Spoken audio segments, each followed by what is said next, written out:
you consciously like to step out or to disappear for a while between album and album because you want people to get a break from you? No. No. No, I need a break.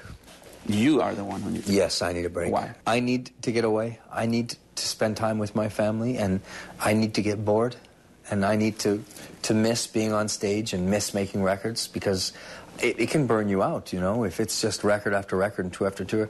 And I would say this, that there has been a conscious effort by me to leave people wanting more.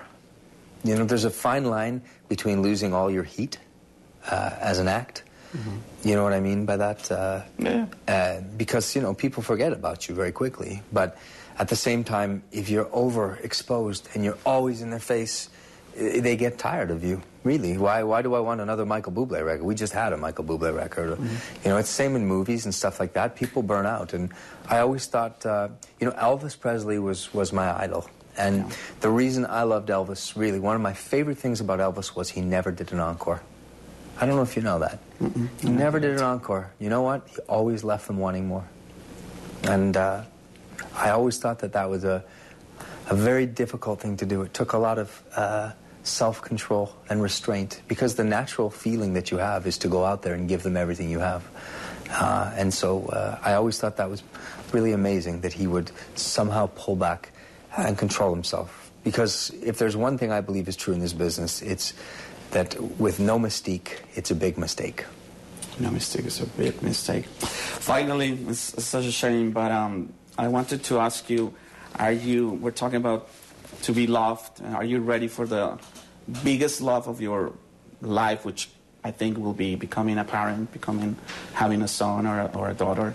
Are you ready for that? No.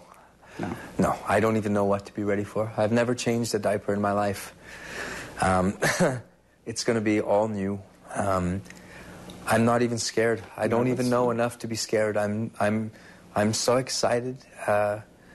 I'm so excited to know the feeling, you know. I know this much now, that I thought that I loved my wife before. And when she got pregnant, I loved her even more. And I imagine that with that much love, the feeling that I must have for this human being when he or she arrives will be massive, massive. You know, I can't imagine. You know, it's strange. You know, it's very dramatic, but I have so much emotion when I even speak about my wife. You know, but it's going to be strange. It all happens in one day. You know, this will present itself in one day. It will be so heavy, this moment for me. You know. I can't imagine how I'm going to feel. I really can't imagine. I can't wait. I can't wait to go through it all. The truth is, it's made my career much better. Oh. Well, because I don't care.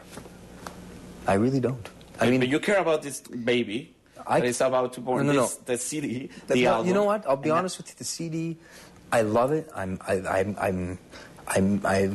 made it with love. I hope the people like it, but.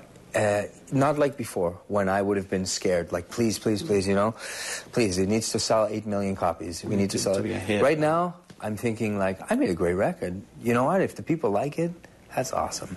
That's icing on the cake. Okay. I know it sounds so strange, and I don't want to ever put down but I have bigger fish to fry, as they say. All right. Well, thank you very much. Thank you. That was really nice talking to you. My pleasure. Llegamos al final de esta charla. Gracias por la sintonía de siempre.